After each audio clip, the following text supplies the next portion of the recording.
How you guys doing today? Well, my name's Tim, and I got a story to tell you about tornadoes.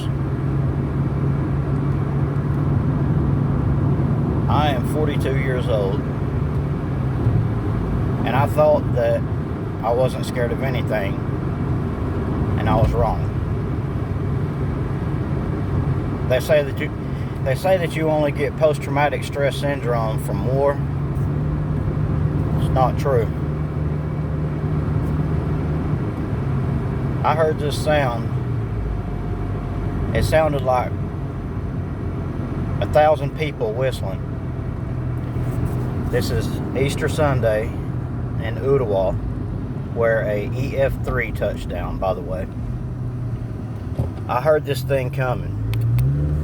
I was already outside as I heard it crashing through the woods. Everybody has told me, and the movies have told me, that it sounds like a freight train or what have you. Now, it may sound like that to them, but to me, it sounded like you're sitting in the middle of an auditorium and there's 1,000 people whistling. That's exactly what it sounded like to me. And the reason I'm making this video, because it's a true story, and I just want people to know what it's really like. I panicked and I jumped in my car. Now, I had a plan the whole time that I knew a tornado was going to hit, that I was going to jump in my car, take a right out of my driveway, and get to the interstate as fast as my BMW would take me. And that was my plan. But in the heat of the moment, I went the wrong way. I put my BMW in sport mode, put it all the way down in first and second gear, and I pushed so hard on the gas pedal, you just can't push no harder. I'm surprised I didn't break it. Now, this thing was floored, and I couldn't get over probably 62 miles an hour at best. I felt it felt like the car was flooded, or I didn't have much power. The whole time it was the tornado right behind me, sucking everything in it. Stuff started hitting the sides of my windows, my top, my trunk.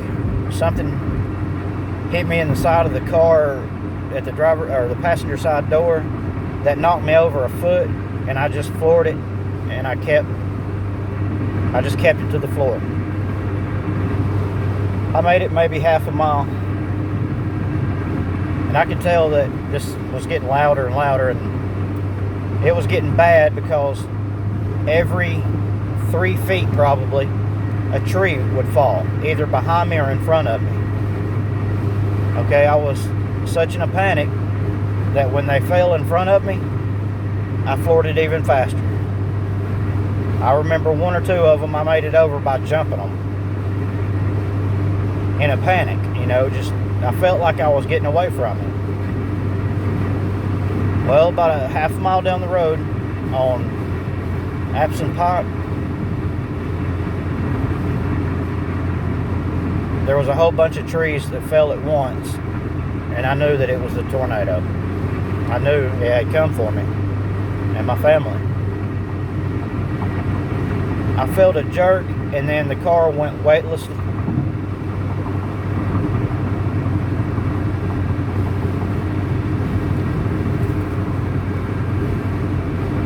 The back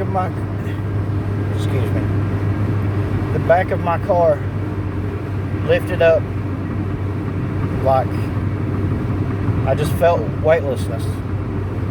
It picked my car up and me in it, and the engine just revved because I had it floored. And in some kind of way, all it did was pick me up about 3 or 4 feet, and it turned me in the opposite direction, and I landed sideways in a ditch facing the opposite direction. As soon as I landed, a tree, well, there was a bunch of trees falling, but another tree fell and crashed into my hood. All right, I put my car in reverse in this ditch and floored it again, and I heard something crack, and everything was still hitting the side of my car, and then a tree fell through the front windshield. That's when I knew I better get out, and I better jump now. So in a panic, I was able to open the driver's side door and jump out in a ditch that I was already in, basically. I jumped down in it, and there was maybe a foot of water that was rushing through, and I just landed in the water and basically went under the water. But I grabbed a whole bunch of grass in one hand and like a tree branch in another, and I seen, well, it sounded like 1,000 people whistling, as I said before, but there was a flash of lightning, and I was reaching up to make sure I had a good grip on this branch, and when this flash happened, I don't know if it was a transformer or if it was lightning. It was probably a transformer, but when it blew, white and blue, a big huge explosion, just for a split second, everything was quiet, and I seen a big wall of black clouds that was slowly, and I mean slowly, I'm talking about just in this second, this black wall of stuff was turning. It looked like it was going 5 miles an hour, maybe, if that. It was the top of the trees were all being sucked in one direction. I could see that like in my peripheral vision, and it got quiet for just a split, I mean maybe 2 seconds. It was just really quiet when I seen this monster, and I don't know, something told me that I was going to be okay at that moment. And then the outside of the wall came, because I didn't realize I was in the eye of it. It hit with a ferocious force of 163 miles an hour winds. Branches, trees, fences, everything, house parts, roofs, anything you could think was in this thing, flying right over the top of my head in this ditch.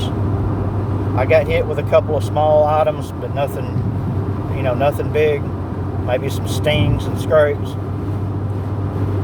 But something told me that I was going to live, and I wasn't scared of dying. I was more scared for my family that I was stupid and ran off and left. I was more scared for their lives than mine.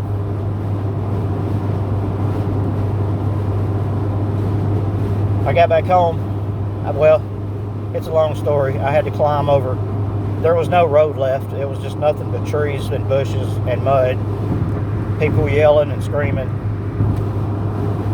And I had to walk a half a mile through broken power lines, sparks everywhere, fires everywhere, rain everywhere. There was no road left. Appleton Pike was gone. There was no road. It was all woods. And I had to climb in and out of trees and in and out of trees. I made it home half an hour later, I think, soaking wet, a little bit bloody. And I got home and everybody there was alive, thank God. We were in the eye of this thing, and everybody lived in my family. And in my, I think on my street, pretty sure. A tree fell through my father's bedroom, as I found out when I got home. And just by the grace of God, because I know that had to be an intervention, it had to be who it was. Just by the grace of God, they were yelling, "Get on the floor, get on the floor." And my dad happened to get up to see what they were yelling about. He thought somebody was shooting a gun inside. I don't know why that was, but if it wasn't for my friend Michael Cameron and his wife yelling, "Get down on the floor," then my dad wouldn't be here with us right now, which will be the second time that he almost lost his life around me. But he's too stubborn to die. Even if it killed him, he'd come back mad like a ghost. And I'm just trying to make good sense out of a bad situation. But everybody lived on Pattontown Road, which was my street. Dad got hit with another branch that came through the roof. It destroyed the trailer. It's a 98% loss. It crushed a lawnmower in the yard. It tore my fence up out of the yard. Put holes in my roof. It totally caved in the end of the trailer, and the fire department claimed it as a total loss. And I don't know what we're going to do now. But I told my dad I'm going to be there for him regardless, and we will figure this out. Because that's what we got to do. You got to rebuild. You have to rebuild. You just got to, life goes on. Life don't stop for nobody.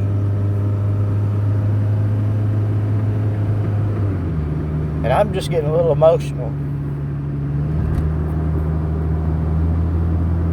Because now, when I hear rain, or the least little bit of wind, excuse me,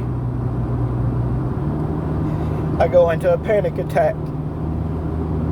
Because I've never in my life witnessed and heard something that scary.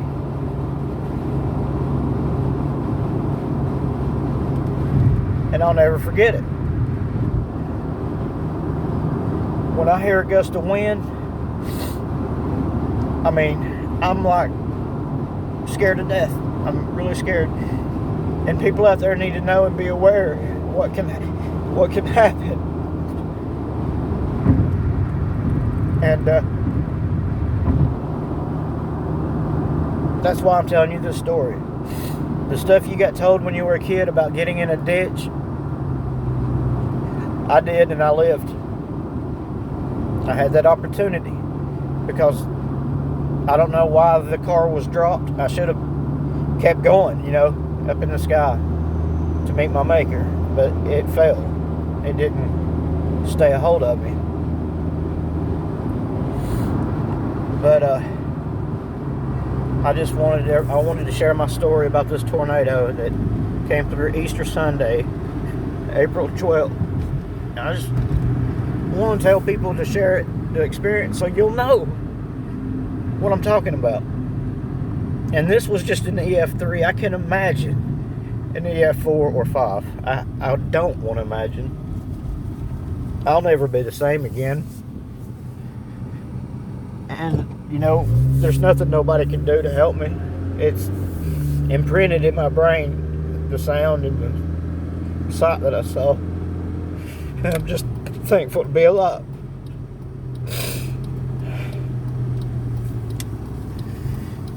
That's my story.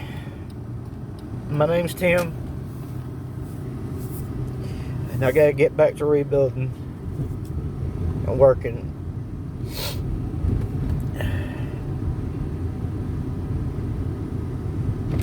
Guys, have a good day.